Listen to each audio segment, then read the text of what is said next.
My mother attacked my ex-wife for having 2 miscarriages, causing our divorce and her moving away, but I never stopped loving her, and now 2 years later, I might have a second chance to treat her right. Posted by you/Throwrex husband. I, 28M, used to be married to an amazing woman, 24F. We divorced 2 years ago after dating for 1 year and being married for 3. She was, and still is, the love of my life, and our divorce is my biggest regret. The main reason for our divorce was my mother, who was a nightmare mother-in-law. I foolishly allowed her to interfere in our marriage and mistreat my ex-wife by constantly criticizing her. While I never called my mother to complain about my ex or sided with her against my ex, I should have enforced strict boundaries as soon as I realized she was a problem for us.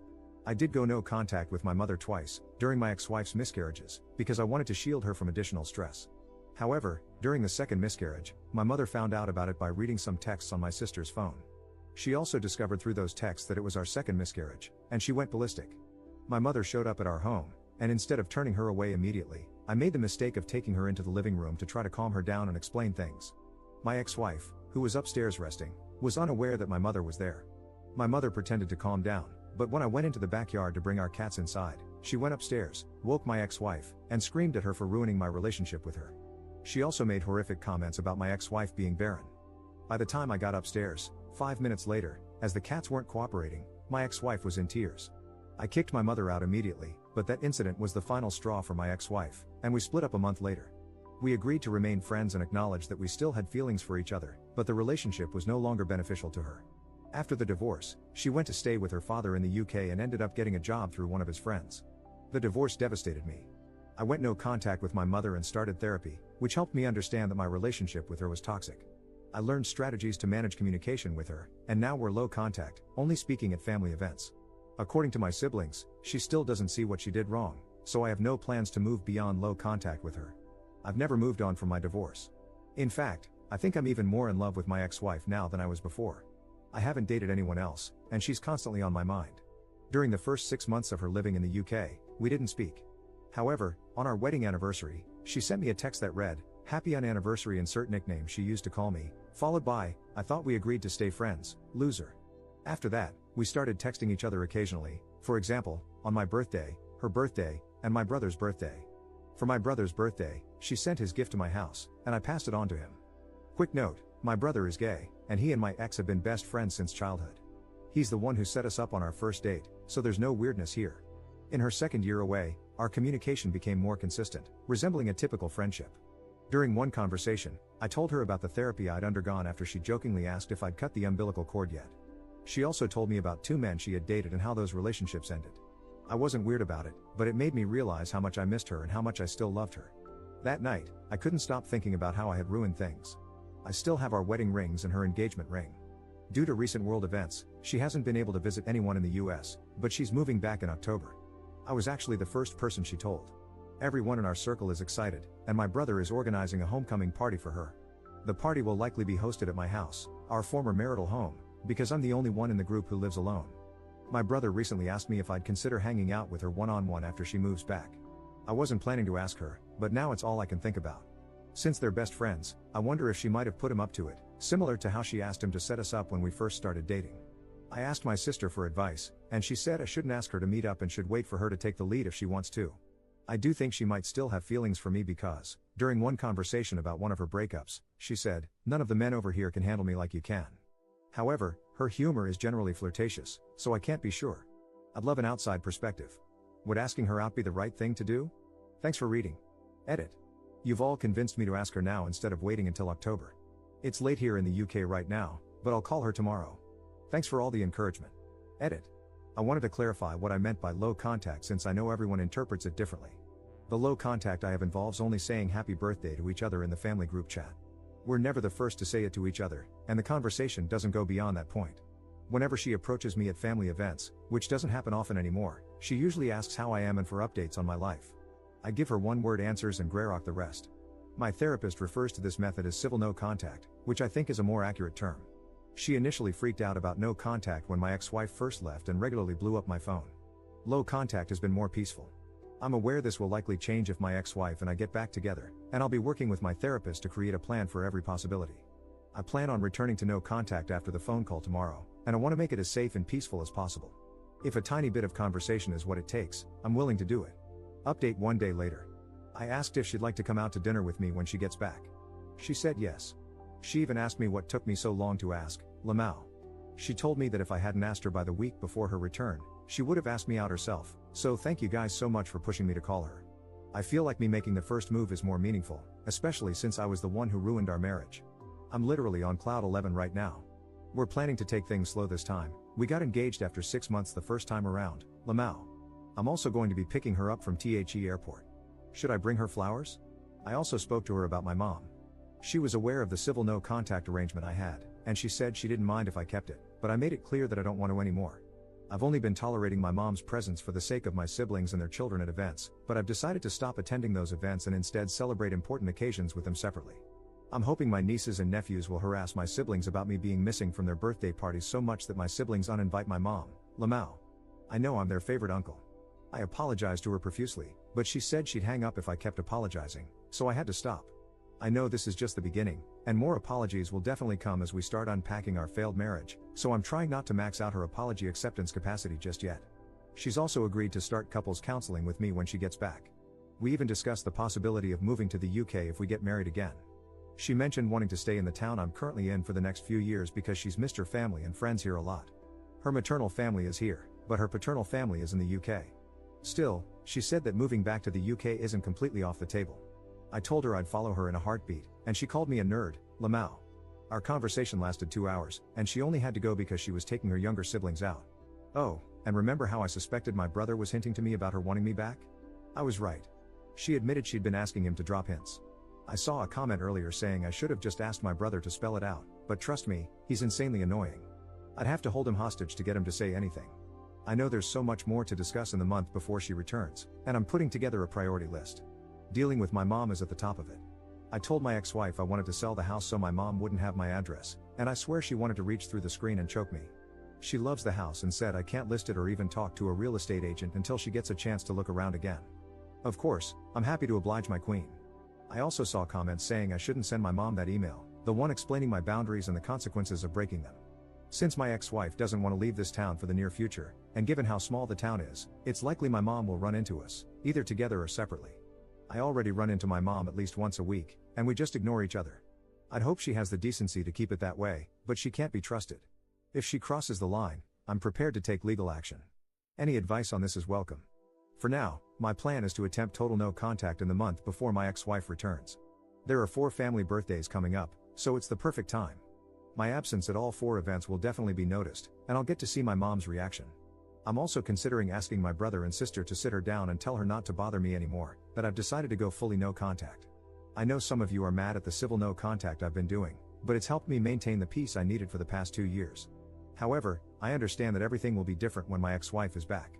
Thank you all so much. You're all invited to our second wedding. Edit. She found this post on Best Redditor Updates, Lamau. She called me a total nerd. She also wants me to thank you all for convincing me to call her instead of waiting until October. And she told me to call her my girlfriend instead of my ex-wife, so that's what I'll be using from now on. Edit. I'm fully aware that my mom is racist. By closet racist, I meant someone who's kept it hidden effectively for so long. She's also just a complete weirdo in general, so there are multiple reasons why she doesn't like my girlfriend and my brother's boyfriend beyond race. She hates my girlfriend because of her messed up family background and her miscarriages, in addition to race. She also dislikes my brother's boyfriend for being into motorbikes and smoking pot. She's incredibly absurd, so at the beginning, I wasn't sure if it was racism or not, but now it's pretty obvious. My sister's boyfriend is also black, he's my girlfriend's cousin, we set them up, lol, but he refuses to meet my mom because of how my girlfriend was treated. Interestingly, she's never commented on their relationship. Edit. I doubt any of you are still lurking here, but I thought I'd give a mini update. After spending some time on r/justnormal and speaking with my therapist, I've decided that the best course of action for re-establishing total no contact is to have a lawyer contact my mother. I reached out to a good lawyer today, and we're going to begin drafting a letter to send to her. Some of the things I've seen on here have worried me, so I've also started collecting evidence needed for a restraining order. I'm not sure how effective old texts and videos will be, but it's worth a shot. My girlfriend thinks I'm being too militant, lol. I think her time away has made her forget the worst of it, but she appreciates that I want to protect her. For clarification, since some of the comments seem to assume otherwise, we are not moving in together. My mother does not know the address of where my girlfriend will be living. Second update 1 week later. Success. I posted here a while ago asking for advice on keeping my mother away as my ex-wife, now girlfriend, returns to the town we live in. I'll be referring to her as my girlfriend for the rest of the post. I decided the best course of action was to have a lawyer contact my mother. The lawyer sent her a simple letter explaining that he was representing me and advising her to stay away, while also warning that I would take legal action if she didn't comply. The lawyer said he had to provide a reason for the letter, so it briefly mentioned that I had entered a romantic relationship and didn't want her involved due to her past behavior. It did not specify that I had gotten back with my ex-wife. This sparked a whole fight with my parents and older siblings. My dad even showed up at my house to argue with me.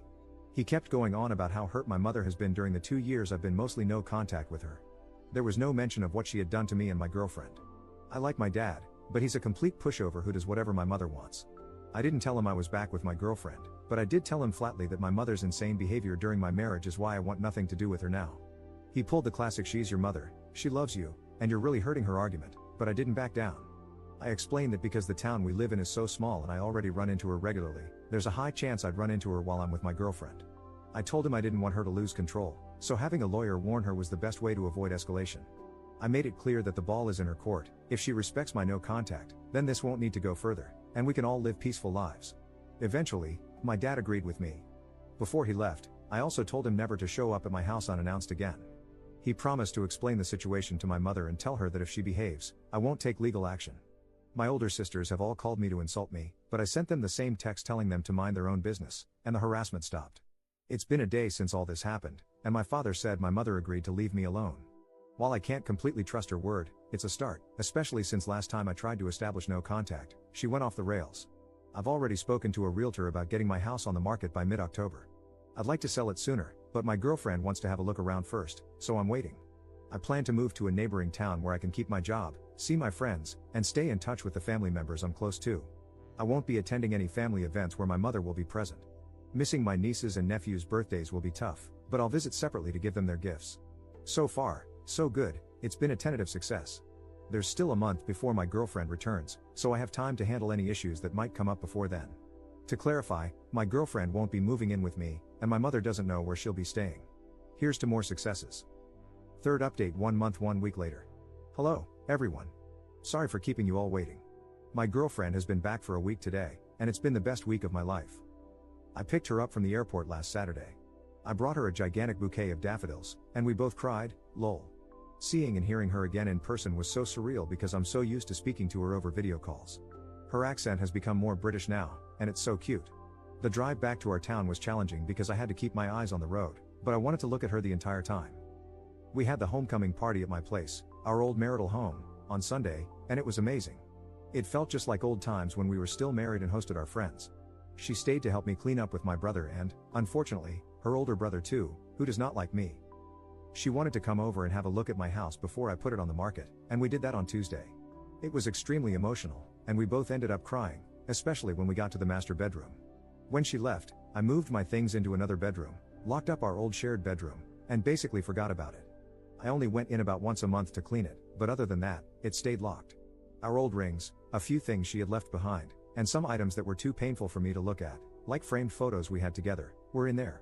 She ended up taking her old wedding and engagement rings to wear on a necklace, which was really touching because I thought she wanted to completely forget our previous relationship and start fresh. I'm happy to know that she looks back on our past together fondly despite it being a hot mess. Yes, if we do get married again, I will 100% be buying new rings. We've hired a counselor to work through our relationship, and our first appointment is next week, so wish us luck. I also have an appointment to get the house valued next week so I can sell it ASAP. My girlfriend is currently staying with a family member and is apartment hunting, so we also have some appointments next week to look at places for her. The coming week is pretty jam-packed for us. We won't be living together for a while so we can take things slower than we did last time. Last time, we got engaged after 6 months and married 6 months later. During the week she's been back, we've spent a few hours together every day, except when I'm working, apart from Wednesday. I know some of you will probably be wondering about my mother, and I have good news. We live in a small town, so it was 100% likely that my girlfriend would run into her within her first week back. She ran into her on Wednesday, and my mother did not do anything. My girlfriend was out with her younger sister at Starbucks, and my mother noticed her, then turned around and went about her business like a normal person. I will never be open to re-establishing communication with my mother, but it actually looks like she's learned her lesson after 2 years of very low contact. Unfortunately, my lawyer said I probably wouldn't be able to get a restraining order against her, so I seriously hope she continues to behave. According to my siblings and father, she didn't even tell them she had seen my girlfriend. I need to clarify that my mother does not know we are back together, and I'm hoping to move to the next town over to keep it that way. Once again, thank you all for your support and encouragement. I will be eternally grateful that you convinced me to ask her out back then instead of waiting until now. She wants me to thank you all too. You're all awesome. Comment update 4 months later. We moved in together. My girlfriend couldn't find an apartment she liked, so we decided to live together again. Other than that, there are no new developments.